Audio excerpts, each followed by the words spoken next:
अगर पढ़ाई हो जाएगी तो हमारे बच्चे कुछ अच्छा करेंगे जी। और इसीलिए जगह जमीन गिरवी रख करके पढ़ाई कराते थे।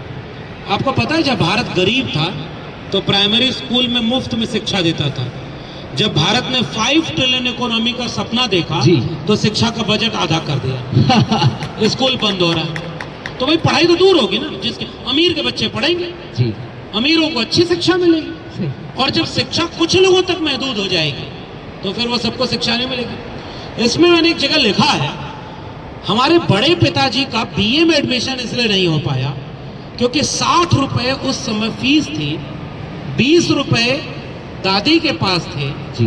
20 रुपए का उधार का इंतजाम हो गया और बाकी बचा 20 रुपया नहीं इंतजाम हो पाया।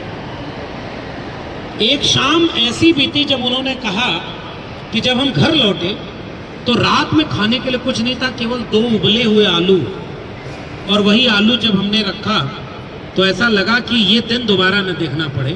मैं रात भर पढ़ता था, दिन में पार्ट टाइम जॉब करता था और उसके बाद मैंने पढ़ाई की क्योंकि पढ़ाई से ही मैं उस तकदीर को बदल सकता था जिसमें मेरे खाली प्लेट में आलू की बजाय पूरी सब्जी दाल रोटी है।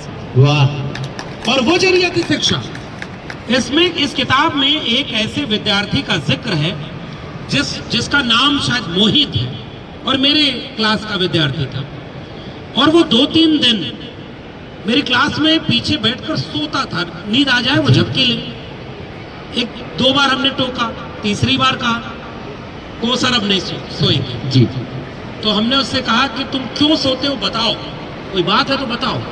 उसने कहा नहीं सर अब नहीं सोएंगे, कोई बात नहीं। तो हमने कहा यहाँ बताने लायक बात नहीं है जी। तो कहा हाँ छोड़ देते। फिर मैंने कहा तुम क्लास के बाद मिलना, इस किताब में लिखा है। वो क्लास के बाद मिला और क्या बोलता है कि सर मेरे पिताजी नहीं है, माँ दूसरे के यहाँ बर्तन का काम करती है, बीमार रहते हैं, मैं सबसे बड़ा हूँ। मैं यहाँ से कॉलेज से लौटता हूँ और 2 बजे से 10 बजे तक पिज्जा डिलीवरी का काम करता हूँ और सुबह 4 बजे उठ के अखबार जो आता है उसमें वो ऐड लगाने वाला काम करता हूँ। मैं सो नहीं पाता अपने घर, इसलिए क्लास में नींद आती है, मगर क्लास नहीं छोड़ना चाहता क्योंकि अगर मैं नहीं पढ़ पाऊंगा तो मेरा परिवार बर्बाद हो जाएगा। वो बच्चा जो मोहित था जी। वो केवल इसलिए आता था कि कुछ उसी बहाने पढ़ाई हो सके। उसके बाद मैंने उससे कहा कि मैं समझ गया था तुम बिल्कुल परेशान ना हो, बहुत सारे बच्चे जिनके घरों में अच्छा माहौल है वो भी यहाँ आकर पढ़ाई नहीं कर रहे, लेकिन इस इतने विपरीत माहौल में भी शिक्षा को लेकर तुम्हें एक यकीन है तो तुम पढ़ाई मत बंद करना, जो मदद होगी हम करेंगे। और उसी बच्चे का किस्सा इस किताब में है कि वो दिल्ली विश्वविद्यालय के एक दिन मैसेज करता है कि सर कॉलेज के बाद आप नॉर्थ कैंपस आइएगा, ये लाइब्रेरी के सामने। और जब मैं पहुंचता हूं तो इस किताब में मैंने वो वाकया लिखा है, उसके माँ बहुत अनपढ़ हैं, बीमार है, और वो माँ को ले आकर के दिखा रहा है कि माँ तू पूजा करती है, मेरे लिए ये मंदिर है तो इसकी पूजा कर। इसी लाइब्रेरी ने मुझे इतना पढ़ने का मौका दिया कि आज मैं JRF निकाल के PhD में एडमिशन लिया हूँ और मुझे फेलोशिप मिलेगी। और इस बात का इसका रास्ता मुझे इस लाइब्रेरी ने, इस विश्वविद्यालय ने दिया। और जब मैं पहुंचा ये किस्सा उसने बताया मुझे और मिठाई का डिब्बा खोल के दिखाते हुए कहा कि सर उस दिन अगर आपने मुझे डांट दिया होता तो मैं दोबारा आपकी क्लास में नहीं आता, आपने नहीं डांटा, मुझे हिम्मत मिली और आज मैं JRF हूँ, अपने दम पर मैं फेलोशिप पाऊंगा तो बच्चों को, अपने भाई बहनों को पढ़ाऊंगा। और ये है शिक्षा की अहमियत जिसने पीढ़ियां बदल दी। क्या बात है।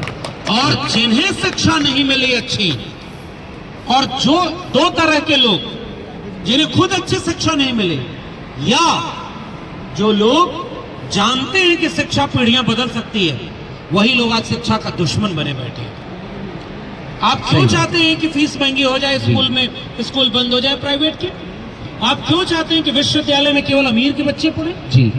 तो पढ़ाई इतनी जरूरी चीज थी जिसको कायदे से बर्बाद किया गया है। अब केवल एक यूनिवर्सिटी बचेगी, DU, JNU, इलाहाबाद, लखनऊ, सारे विश्वविद्यालय बर्बाद, केवल एक यूनिवर्सिटी बचेगी, गलगोटिया यूनिवर्सिटी। और AI सबमिट होगी, चीन में बना हुआ रोबोट को कहेगी हमने बनाया है। अंतरराष्ट्रीय शिक्षा इसलिए जरूरी है, जो समाज अपनी आने वाली पीढ़ी के हाथ में कलम और किताब नहीं दे सकता, वो आने वाली पीढ़ियों को गुलाम बनाने का रास्ता बना रहा है। इसलिए मैं आपके इस सवाल को, आपके लिए धन्यवाद देता हूं कि आपने शिक्षा की अहमियत पर सवाल किया। जी और अहमियत समझनी होगी तो प्रोफेसर की डायरी पढ़िएगा। बिल्कुल। और इतने सारे दर्शक हैं और मुझे लगता है ये महज एक किताब नहीं है। इस किताब में आई थिंक, अच्छा कितने लोग ऐसे हैं जो अभी पढ़ रहे हैं? एक बार प्लीज रेज योर हैंड्स, एक बार हाथ खड़ा करेंगे जो लोग अभी पढ़ रहे हैं। डरिए नहीं सर, डांटेंगे नहीं, आज फेंक कर मारेंगे भी नहीं। पढ़ चुके हैं, एक बार वो भी हाथ उठाएं। अच्छा इसको पढ़ चुके हैं, कितने लोग पढ़ चुके हैं वो हाथ उठाएं। ऑलराइट, आपने पढ़ा तो है लेकिन आशीर्वाद बड़ी चीज होती है। कहते हैं कि